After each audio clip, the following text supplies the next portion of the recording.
Hello everyone, welcome back to my YouTube channel Naina health में नैना जायसवाल स्वागत करती हूँ आप सभी का आज की इस वीडियो में नैना हेल्थ पर।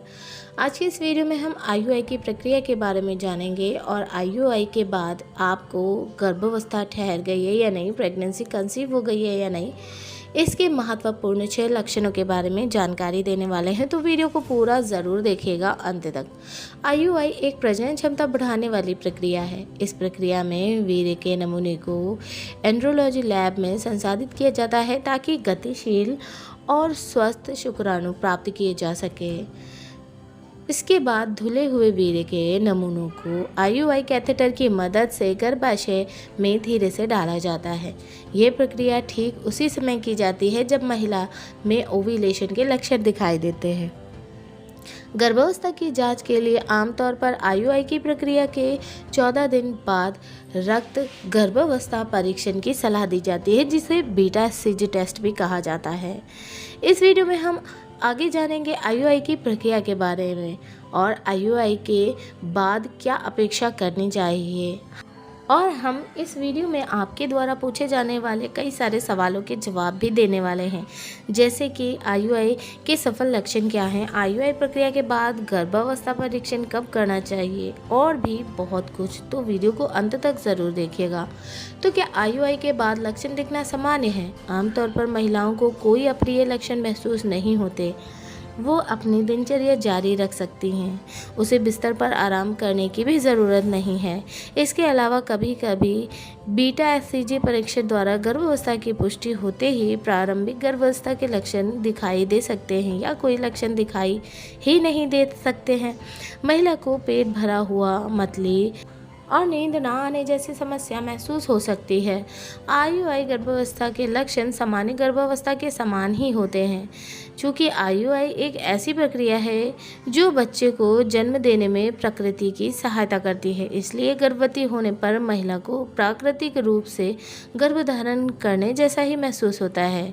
क्या ये लक्षण शरीर पर दवा के प्रभाव के कारण भी हो सकते हैं? अगर लक्षण है भी तो हल्के हैं और निर्धारित दवाओं में बदलाव से उन पर कोई असर नहीं पड़ेगा। आईयूआई के बाद मुझे क्या करना चाहिए?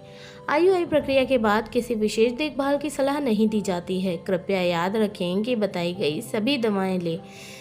यहाँ मरीजों द्वारा पूछे जाने वाले कुछ सामान्य प्रश्नों के उत्तर भी दिए जाएंगे, जैसे कि क्या बिस्तर पर आराम करना ज़रूरी है? आईयूआई के बाद बिस्तर पर आराम करना ज़रूरी नहीं है। प्रक्रिया के बाद यह सलाह दी जाती है कि आप 48 घंटों तक भारी सामान उठाने या ज़ोरदार व्यायाम करने से बचें। इस समय अवधि के बाद आप सामान्य गतिविधि फिर से शुरू कर सकते हैं। आपको कितनी देर तक आराम करना चाहिए? आईयूआई प्रक्रिया के बाद आप प्रक्रिया कक्ष में आधे घंटे तक आराम कर सकते हैं। क्या आपको ज़्यादा मेहनत वाले कामों से बचना चाहिए?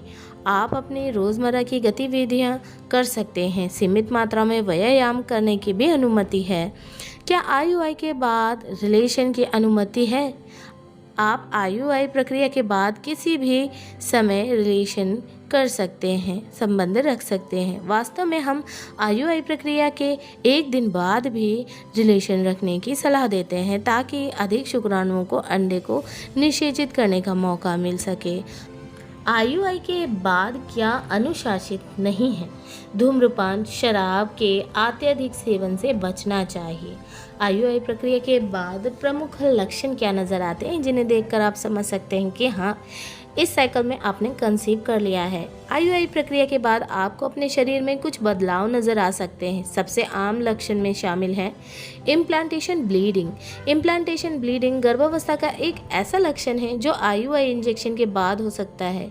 ये तब होता है जब शुक्राणु सफलतापूर्वक अंडे को निषेचित करता है और गर्भाशय में प्रत्यारोपित हो जाता है। इस प्रकार का रक्तस्राव एक अच्छे संकेत का रूप माना जाता है, क्योंकि इसका मतलब है कि आप गर्भवती हैं। क्या प्रक्रिया के 2 से 4 दिन बाद तक होता है ये रक्तस्राव? यह रक्तस्राव आमतौर पर गुलाबी या भूरे रंग का होता है और प्रक्रिया के बाद कितनी जल्दी रिलेशन करते हैं इस पर निर्भर करते हुए हल्का या भारी हो सकता है।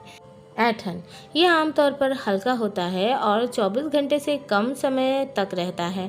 ऐंठन आपके गर्भाशय द्वारा आपके गर्भाशय ग्रीवा से गुजरने वाले शुक्राणुओं को बाहर धकेलने के लिए सिकुड़ने के कारण होता है।